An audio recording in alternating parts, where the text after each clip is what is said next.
Hello students, स्वागत है आपका मेरे अर्पण बीए हिंदी क्लासेस चैनल पर। अंतर्गत मैं आप लोगों को यह बताना चाहती हूँ कि आप परीक्षा में क्वेश्चन का जो आंसर है वो किस तरह से लिखें, जिससे कि आपके परीक्षा में नंबर अच्छे आए और जो आपकी कॉपी है उसको जो एग्ज़ामिनर है देखे तो उसे लगे कि हाँ बच्चे ने अच्छे से लिखा है और आपके नंबर भी अच्छे से दे वो। तो मैंने यहाँ पर ये क्वेश्चन लिया है आप लोगों को समझाने के लिए भी, और ये इस 2024 में जो परीक्षा होने वाली है फर्स्ट सेमेस्टर की हिंदी की, उसमें बहुत महत्वपूर्ण प्रश्न है ये। इस प्रश्न के आने के पूरे चांस हैं। भक्ति काल के स्वरूप एवं उसके भेद या प्रकार पर प्रकाश डालते हुए भक्ति काल की मुख्य प्रवृत्तियां कह सकते हो या विशेषता कह सकते हो, तो उनको आपको बताना है। और इस क्वेश्चन को थोड़ा सा इस तरह से भी लिखा जा सकता है कि भक्ति काल को स्वर्ण काल कहा जाता है, समीक्षा कीजिए। तो इसके अंतर्गत भी आप इस आंसर को लिख सकते हैं और इसमें एक दो विशेषताओं को अलग से जोड़ सकते हैं। तो ये क्वेश्चन है, इसका 2 क्वेश्चनों का आप आंसर इस तरह से इसी के अंतर्गत लिख सकते हैं। उत्तर में आप लिखेंगे यहाँ, ये मैं पेज की वजह से। और एक बात और आप लोगों को मैं बता देना चाहती हूँ बच्चों कि परीक्षा में आपका जो कॉपी है वो 32 पेजेस की आती है, पर जो पन्ना होता है वो उसके 16 पन्ने होते हैं। ठीक है ना, मतलब जो पेज है वो एक और उसके पीछे वाला पेज, तो ये हो गए आपके 2 पेज, पर जो दोनों मिलाकर आपका एक पन्ना बैठता है। तो पेज आपके कॉपी में होते हैं 32 और पन्ने होते हैं आपकी कॉपी में 16। आप इस बात का भी ध्यान रखें। और कॉपी आपको सिर्फ एक ही मिलती है, तो उसके हिसाब से भी आपको क्वेश्चन लिखना होता है। तो आप इस क्वेश्चन को इस तरह से लिख सकते हैं, पहले लिखें जैसे मैंने यहाँ लिखा हुआ है, पर ये मैं कम पेज हो इसी वजह से मैंने थोड़ा भी अक्षरों को मिला कर लिखा है। आप थोड़ा अक्षरों को दूर लिखें और हेडिंग मोटे से डालें और उसमें थोड़ा सा गैप छोड़ें, फिर उसके बाद लिखें। जैसे यहाँ है ये भक्ति काल की समय सीमा, ये वाला जो है, तो आप इसको इस तरह से कर सकते हैं, भक्ति काल की समय सीमा। इतना लिखने के बाद इसमें गैप छोड़ें और फिर यहाँ से थोड़ी दूर से यहाँ से या यहाँ से आप लिखना शुरू करें। जैसे आचार्य रामचंद्र शुक्ल ने अपने हिंदी साहित्य के इतिहास ग्रंथ में भक्ति काल की समय अवधि संवत 1375 से संवत 1700 तक मानी है। भक्ति काल को हिंदी साहित्य के इतिहास का द्वितीय चरण माना जाता है, क्योंकि इससे जो हमारा हिंदी साहित्य है उसको 4 भागों में बांटा गया है। पहला है आदिकाल, दूसरा है भक्ति काल, फिर तीसरा है रीति काल, फिर चौथा है आधुनिक काल। तो ये 4 कालों में जो बांटा गया है उसमें से ये दूसरा काल है या दूसरा चरण कह सकते हैं आप।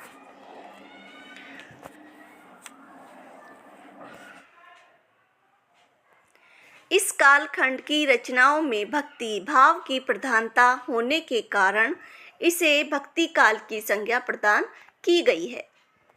आप इतना लिखकर फिर उसके नीचे लिखें, ये वाली जो पंक्ति है इस वाली पंक्ति को थोड़ा सा नीचे लिखें यहाँ कि हिंदी साहित्य इतिहास के विकासात्मक वर्गीकरण में द्वितीय चरण को मध्यकाल नाम दिया गया,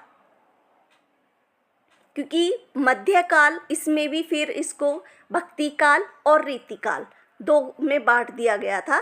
तो इस वाली जो पंक्ति है इसको थोड़ा नीचे लिखेंगे, फिर उसके बाद आप लिखेंगे मध्यकाल को 2 भागों में विभाजित किया गया, या मध्यकाल को 2 भागों में विभाजित किया जाता है, ऐसे कर सकते हैं आप। फिर उसका विभाजन लिखेंगे मध्यकाल और ऐसे ये भी, हाँ मैंने छोटा है इस वजह से थोड़ा कर, आप लोग इसको बड़ा करके ऐसे जैसे यहाँ से खींच दिया, इस तरह से यहाँ कर देंगे, यहाँ खींच के यहाँ तीनों को, फिर इनका ये नाम लिख देंगे। जैसे पूर्व मध्यकाल, पूर्व मध्यकाल, इसका जो वो है समय है संवत 1375 से 1700, और इसे ही भक्ति काल कहा गया है। दूसरा है उत्तर मध्यकाल, ये है 1700 से 1900, और इसे रीतिकाल कहा गया है।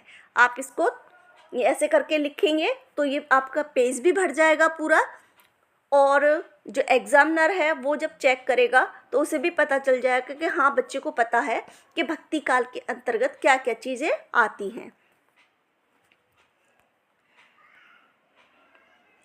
फिर आप लिखेंगे इसमें मध्यकाल के पूर्व काल को भक्ति काल नाम दिया गया और उत्तर काल को रीतिकाल नाम दिया गया। भक्ति काल को श्याम सुंदर दास ने स्वर्ण युग की संज्ञा दी और उसे जॉर्ज ग्रियर्सन ने स्वर्ण काल कहा, और इन्होंने इस भक्ति आंदोलन को 15वीं शताब्दी का धार्मिक पुनर्जागरण भी कहा है। ये जॉर्ज ग्रियर्सन ने कहा है भक्ति काल के विषय में। और ये वाली जो हेडिंग है, ये इसका जो क्वेश्चन मैंने भी बताया था कि भक्ति काल को स्वर्ण युग कहा जाता है, स्पष्ट कीजिए, तो ये चीज़ें आप लिख सकते हैं। इसी के आधार पर ये क्वेश्चन का आंसर हो जाएगा आगे।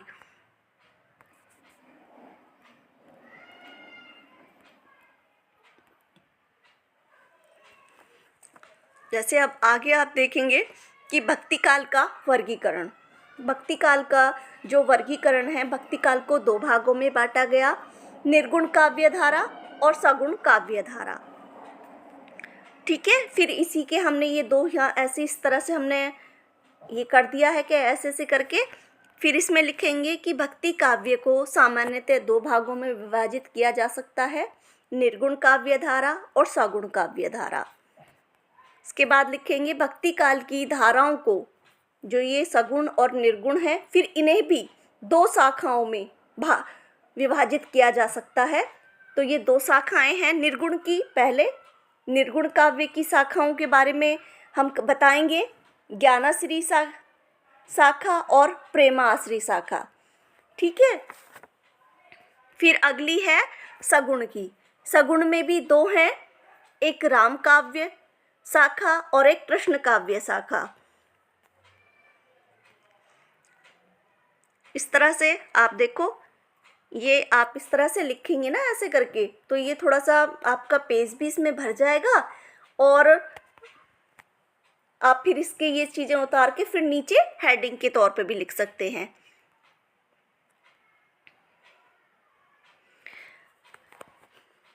निर्गुण काव्य धारा। निर्गुण काव्य धारा में ज्ञानाश्री शाखा के कवियों को संत कवि कहा जाता है। इस शाखा के प्रतिनिधि कवि कबीरदास को माना जाता है। संत काव्य के अन्य कवि, ये शॉर्ट में भी आ सकता है आपका कि अति लघु में, कि संत काव्य धारा के किन्हीं 2 कवियों के नाम बताइए। तो आपको कबीर का तो पता ही है, तो 1-2 और का पता होना चाहिए। तो इस वजह से क्वेश्चन के अंतर्गत मैंने लिख दिया है रैदास, गुरु नानक, मलूकदास, सुंदरदास, ये सभी संत काव्य धारा या ज्ञानाश्री शाखा के कवि हैं। फिर आ जाते हैं हम लोग प्रेमाश्रयी शाखा को। प्रेम आख्यान काव्य परंपरा या प्रेम मार्गी शाखा या इसे सूफी शाखा के नाम से भी जाना जाता है। इस काव्य शाखा के जो कवि हैं उनमें आप जायसी, प्रतिनिधि कवियों में मलिक मोहम्मद जायसी और अन्य मुल्ला दाऊद, कुतवन, मंझन, उस्मान, शेख नबी, ये इसके अन्य हैं, क्योंकि इसमें भी पूछ लिया जाता है कि सूफी काव्य धारा के 2 कवियों के नाम, इस तरह से पूछ लिया जाता है, या प्रेम आश्रय शाखा के 2 कवियों के नाम, या प्रेम आख्यान शाखा के 2 कवियों के नाम, तो आप इसमें से लिख सकते हैं। फिर अगली जो शाखा है वो है निर्गुण काव्य धारा। तो इसमें भी मैंने ऊपर बताया है कि आपको राम काव्य और कृष्ण काव्य दो शाखाएं थी। तो इसमें जो राम काव्य है उसके जो प्रतिनिधि कवि हैं वो तुलसीदास हैं, और कृष्ण काव्य शाखा के हैं सूरदास। और कृष्ण काव्य धारा इसमें मतलब जो अष्टछाप के कवि हैं वो कृष्ण काव्य धारा के अंतर्गत ही आते हैं। इसमें क्वेश्चन आ जाता है कि अष्टछाप के 2 कवियों के नाम या 4 कवियों के नाम, तो आपको पता होना चाहिए कि जो कृष्ण काव्य धारा के कवि हैं वो ही अष्टछाप के भी कवि हैं। इसमें सूरदास हैं, नंददास हैं, चतुर्भुज दास हैं, कुंभन दास हैं, परमानंद दास हैं। आप लिख लें। यहाँ मैंने इस क्वेश्चन के अंतर्गत तो नहीं लिखा है, तो मैं जो बोल रही हूँ आप वो अपना नोट कर सकते हैं कि अष्टछाप के कवियों के नाम।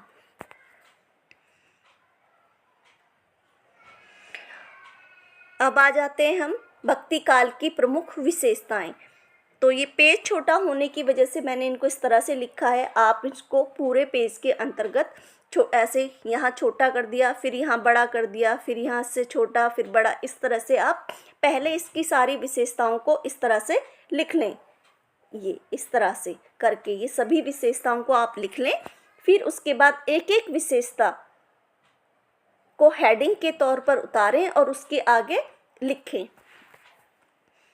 जैसे इसमें नाम की महत्ता, गुरु की महत्ता, और राज आश्रय का त्याग, अहंकार का त्याग, भक्ति की प्रधानता, श्रृंगार एवं शांत रस की प्रधानता, आडंबरों का विरोध और सुधारवादी दृष्टिकोण, समन्वय की भावना, आध्यात्मिक एवं दार्शनिकता, मुक्तक एवं प्रबंध काव्यों की रचना, भाषा, विभिन्न छंद एवं अलंकारों का प्रयोग, ये सब इसकी विशेषताएं हैं।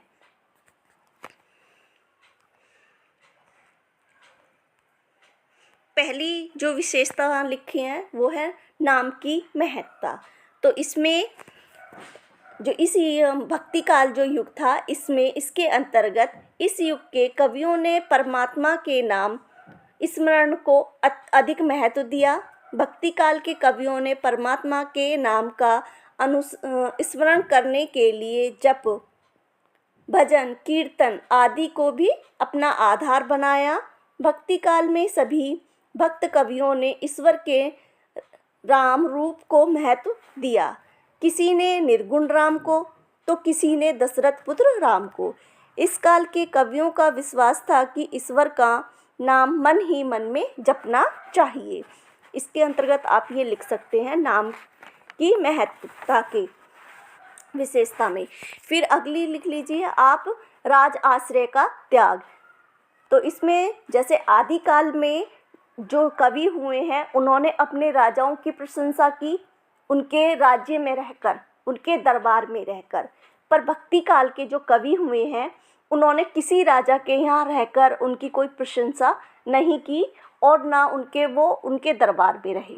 तो ये राज आश्रय का त्याग था इस काल के कवियों का।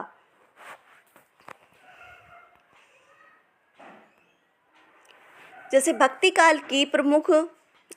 काल की सबसे प्रमुख प्रवृत्ति या विशेषता कवियों द्वारा राज आश्रय का या राजाओं के दरबार में काव्य की रचना का परित्याग करना था। इस युग के कवियों ने निराश जनता में आशा का संचार करने तथा अपने अंतकरण के सुख के लिए ही काव्य की रचना की।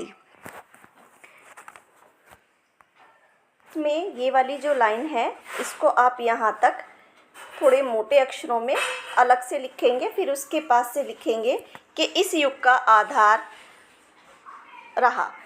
और इसमें जो जायसी वो एकमात्र ऐसे कवि थे जिन्होंने राजा के आश्रय में रहकर काव्य लिखा था, लेकिन उन्होंने भी जनता के लिए ही काव्य लिखा था। आप इस तरह से लिख सकते हैं। वीडियो का जो ये समय है वो काफ़ी लंबा हो जाएगा, तो आप इसको आगे स्क्रॉल करके आप क्वेश्चन को पूरा देख सकते हैं। और हेडिंग को जिस तरह से मैंने लिखा है एकदम सामान्य भाषा में आप लोगों के लिए क्वेश्चन मैंने लिया है। इस क्वेश्चन का आंसर आप लोगों के लिए लिखा है, तो आप इसको आराम से पढ़ सकते हैं और अपनी परीक्षा की तैयारी कर सकते हैं।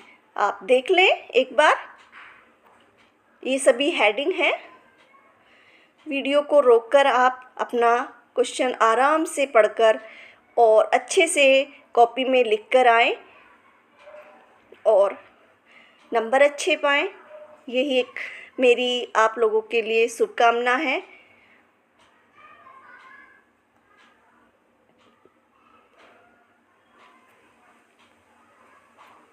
आप लोगों को मैंने बता ही दिया है कि क्वेश्चन का जो आंसर है आप लोग किस तरह से लिखेंगे।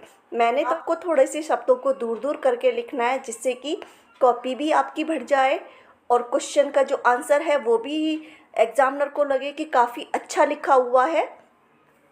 ठीक है, अपनी तैयारी करते रहें और कमेंट कर ज़रूर बताएं कि जो मैंने आप लोगों को ये क्वेश्चन का आंसर लिखने का तरीका बताया है कि आप लोगों को कैसा लगा। और मैं आगे भी और क्वेश्चनों का आंसर आपके लिए लेकर आऊँगी अगली वीडियो के अंतर्गत। और मेरी वीडियो को लाइक और शेयर करें, चैनल को सब्सक्राइब करें। धन्यवाद बच्चों।